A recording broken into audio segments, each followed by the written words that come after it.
Hello guys, तो आप लोगों को सतराम क्लिनिक में बहुत बहुत स्वागत है। और आज इस वीडियो में हम लोग समझने वाले हैं कॉन्स्टिपेशन के बारे में। कॉन्स्टिपेशन कहने का मतलब ये है कि सप्ताह में मात्र 3 बार ही मल आप त्याग पाते हैं। मल त्यागने में बहुत अधिक कठिनाई होती है। आपका मल जो होता है वो हार्ड हो गया होता है, मतलब कठोर हो गया रहता है, जिसके वजह से मल त्यागने में दिक्कत होती है। पेट में हमेशा गैस बना रहता है, पेट में दर्द रहता है, भूख नहीं लगता है। वैसी कंडीशन को हम लोग कॉन्स्टिपेशन के नाम से जानते हैं। तो आखिर कॉन्स्टिपेशन होने का कारण क्या है और इसके लिए सही ट्रीटमेंट क्या दिया जा सकता है जिससे तुरंत का तुरंत इससे आराम मिल सके। तो आज हम लोग इस वीडियो में जानने वाले हैं कि यह होता कैसे है और ऐसी कंडीशन में आप लोगों को कौन कौन सा मेडिसिन लेना चाहिए, क्या क्या भोजन में लेना चाहिए, इन सब की जानकारी इस वीडियो में देने वाला हूं। तो बस पूरे वीडियो में बने रहिए, आज आप लोग बहुत कुछ सीखने वाले हैं।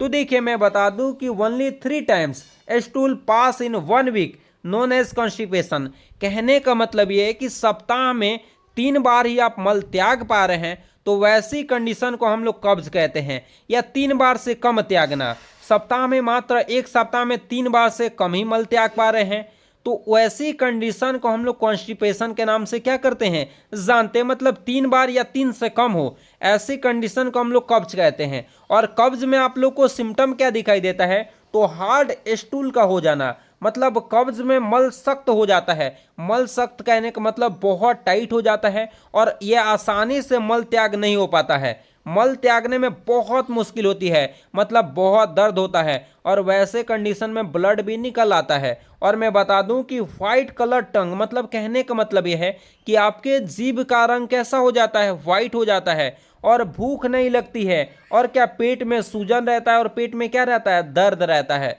मैं क्या क्या लक्षण बताया, तो कॉन्स्टिपेशन का लक्षण ये हो सकता है कि मल आपका बहुत हार्ड हो सकता है और मल त्यागने में दिक्कत हो सकती है। आपका जीभ सफ़ेद हो सकता है, भूख नहीं लगता है, पेट में आपको क्या रहता है, पेट में जलन बना रहता है, पेट में गैस बना रहता है, पेट में सूजन रहता है, पेट में दर्द रहता है। तो ऐसी कंडीशन को हम लोग क्या कहते हैं, कॉन्स्टिपेशन के नाम से जानते हैं।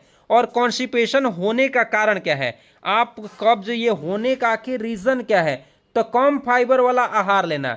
ये फाइबर्स कहाँ मिलते हैं, तो मैं बता दूं कि आप बनाना खाते हैं, एप्पल्स खाते हैं, आप वो क्या बोलते हैं कि संतरा खाते हैं, तो उन सभी में हायर फाइबर्स मिलते हैं।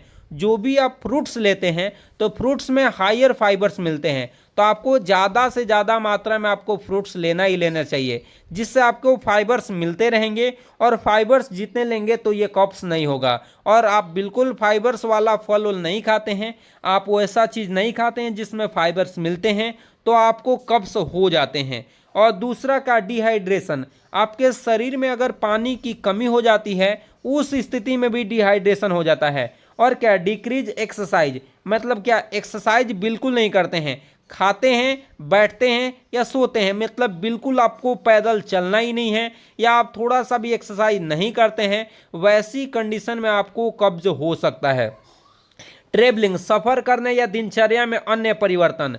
सफ़र करना मतलब जब भी आप कहीं सफ़र करते हैं तो एक जगहों पे बैठे रहते हैं, या हो सकता है कि आपका डेली रूटीन में कोई परिवर्तन हो गया हो, वैसी कंडीशन में भी कब्ज हो सकता है। या हो सकता है कि कुछ दवाइयाँ, जैसे में आपने कैल्शियम का मेडिसिन लिया, वैसी स्थिति में आपको हो सकता है। या ड्यूरिंग प्रेगनेंसी, मतलब गर्भावस्था में हो सकता है, क्योंकि गर्भावस्था में अक्सर देखा गया है कि महिलाओं को भूख नहीं लगता है, चक्कर आते रहता है और क्या, वोमिटिंग जैसा हमेशा बना रहता है, पेट में लगता है कि पेट में दर्द है, पेट जो है गैस बना है, तो ऐसी कंडीशन में क्या हो सकता है, कब्ज बन सकता है। तो ये कारण है जिसके वजह से क्या कब्ज बन सकता है।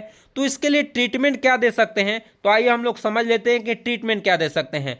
तो ट्रीटमेंट में आप लोगों को लैक्टोज सिरप देना है, मतलब इसका कॉम्पोजिशन लैक्टोज होना चाहिए, जो कि क्या करता है कि आपके मल को पतला कर देता है। इसका काम क्या है, लैक्टोज शुगर का काम यही है कि आपका मल जो है स्टूल, उसको ढीला कर देता है और आपके पेट में जितने भी क्या हो रहा है, एसिडिटी हो रही है, पेट में स्वेलिंग हो रहा है, उसको कम करने का काम करता है। तो ये आपको लूज के भी नाम से मार्केट में आता है या डुफ्लेक के नाम से आता है।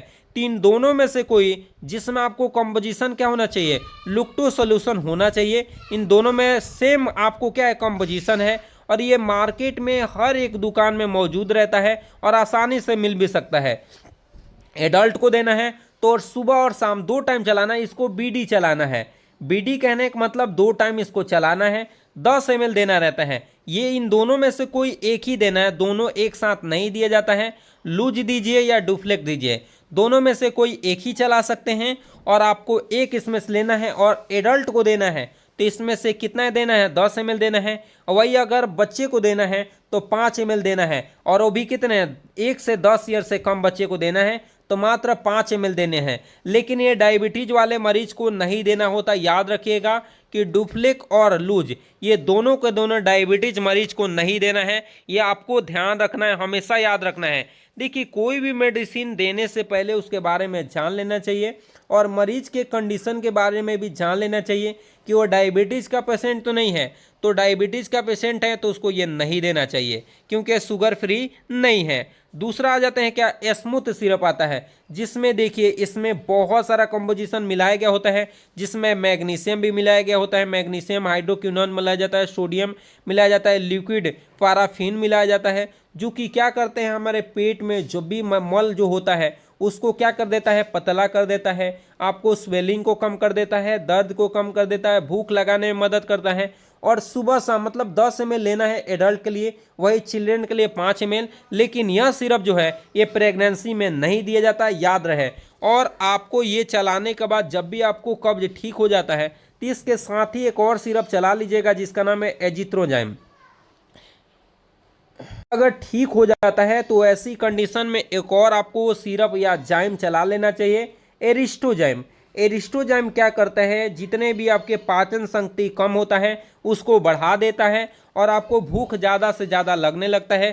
तो आपको एरिस्टोजाइम भी आपको चला लेना चाहिए ध्यानपूर्वक। तो आज हम लोगों ने सीखा कि कॉन्स्टिपेशन क्या होता है और इससे कैसे कैसे उत्पन्न होता है और इसका ट्रीटमेंट क्या है, और इसी के साथ मिलेंगे अगले वीडियो में। लेकिन हाँ, वीडियो अच्छा लगता है तो ज़रूर चैनल को सब्सक्राइब कर लेंगे, और अगली वीडियो ऐसी पाने के लिए वीडियो को ज़्यादा से ज़्यादा शेयर करेंगे।